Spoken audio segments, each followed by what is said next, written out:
Hello everyone. आज की video में हम लाए हैं HCF by prime factorisation method. जैसा कि मैंने एलसीएम के लिए बताया था कि एलसीएम जो है वो 2 टाइप्स के होते हैं, वैसे ही एचसीएफ भी 2 टाइप्स के होते हैं। फर्स्ट होता है फैक्टराइजेशन मेथड और सेकेंड होता है डिवीजन मेथड। आज हम फैक्टराइजेशन मेथड ही पढ़ने वाले हैं। स्टार्ट करते हैं। सबसे पहले हम एक क्वेश्चन लेते हैं।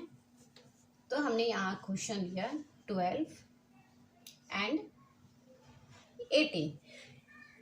प्राइम फैक्टराइजेशन मेथड का सेम एचसीएफ में भी वही होगा कि 12 का और 8 का हम अलग अलग फैक्टर निकालेंगे, यानी 12 का और 18 का हम अलग अलग फैक्टर निकालेंगे।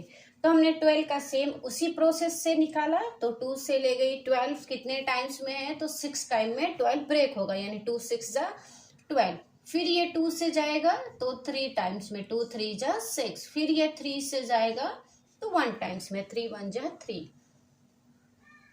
2 9 जा 18। फिर ये 3 से जाएगा 3 3 जा 9। फिर ये 3 से जाएगा 1 टाइम्स में 3 1 जा 3। अब हम यहाँ एचसीएफ फाइंड आउट करेंगे। तो एचसीएफ हमने 12 एंड 18 इन दोनों का लिखा 2 2 3। तो हमने यहाँ नोट डाउन किया 2 2 3 2 3 3 2 3 3। अब हमें एलसीएम में क्या करना था कि एलसीएम में अगर 2 नंबर हैं तो दोनों में हमारा सेम नंबर कॉमन होना चाहिए, और कॉमन होने के बाद अदरवाइज जो भी नंबर बचता है उस नंबर को भी हमें मल्टीप्लाई करना रहता है एलसीएम में। बट एचसीएफ में सिर्फ हमें अगर 2 नंबर है, 2 नंबर दिया हुआ है तो दोनों नंबर में सेम नंबर होना चाहिए। जैसे कि आप देख सकते हो यहाँ 2 2 दोनों में एक जैसा है और यहाँ 3 3 एक जैसा है। जो नंबर बचा हुआ है उस नंबर का हम कोई यूज नहीं करेंगे। तो अब हम यहाँ पे एचसीएफ लिखेंगे, यहाँ 2 एंड 3। बस हो गया हमारा 2 3 जा 6। अब यहाँ कोई भी नंबर को हम टच नहीं करेंगे। जो नंबर कॉमन है एचसीएफ में यही समझना रहता है कि एचसीएफ में सबसे पहले हम फैक्टर निकाल देंगे। फैक्टर निकालने के बाद इन सारे फैक्टर को यहाँ नोट डाउन करेंगे। उसके बाद अगर 2 नंबर है, जैसे फॉर एग्जांपल 2 फैमिली है, 2 फैमिली में सेम एज के ही लोग होने चाहिए।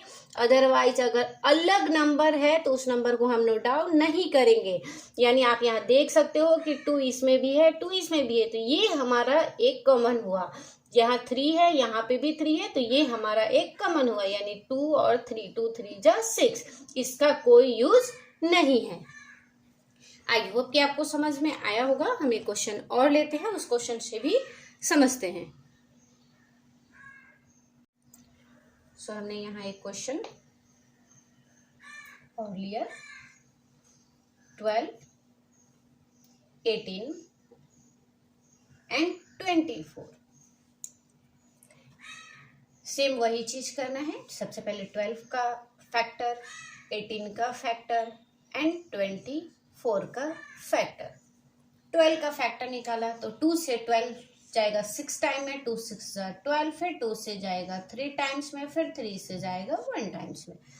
2 से जाएगा 9 टाइम्स में, फिर 3 से जाएगा 3 टाइम्स में, फिर 3 से जाएगा 1 टाइम्स में।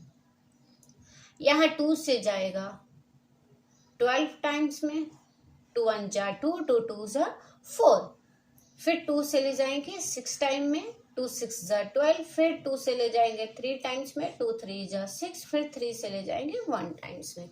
ये हमारा फैक्टर आया। अब हम यहाँ सारे नंबर का पहले फैक्टर लिखेंगे 12 18 एंड 24। 12 का दिया हुआ है 2 2 3, तो हम यहाँ नोट डाउन करेंगे 2 2 3। यहाँ 2 3 3 2 3 3, फिर 2 2 2 3 2 2 एचसीएफ में जैसा कि मैंने पहले भी बताया, अगर हमारा 3 नंबर है तो तीनों नंबर में एक जैसा नंबर होना चाहिए। जैसे कि आप यहाँ देख सकते हो कि ये 2 सेम है, यहाँ पे भी आप देख सकते हो कि ये हमारा 3 और एक यहाँ पे ये 3 सेम है। समझ में आ रहा है कि 12 में एक 3 है, 18 में एक 3 है एंड 24 में एक 3 है। हम इन दोनों और इसे नहीं लेंगे, हमें तीनों नंबर में अलग अलग होना चाहिए। यानी ये जो हमारा एक नंबर है, इसमें ये जो रो है इसमें एक होना चाहिए, ये भी रो में एक होना चाहिए और ये भी रो में एक होना चाहिए। तो हमारा ये जो 2 है, इस 2 को हम नोट डाउन करेंगे और इस 3 को नोट डाउन करेंगे, यानी 2 3 जा 6। ये हमारा आंसर आया। आई होप कि आपको समझ में आया होगा।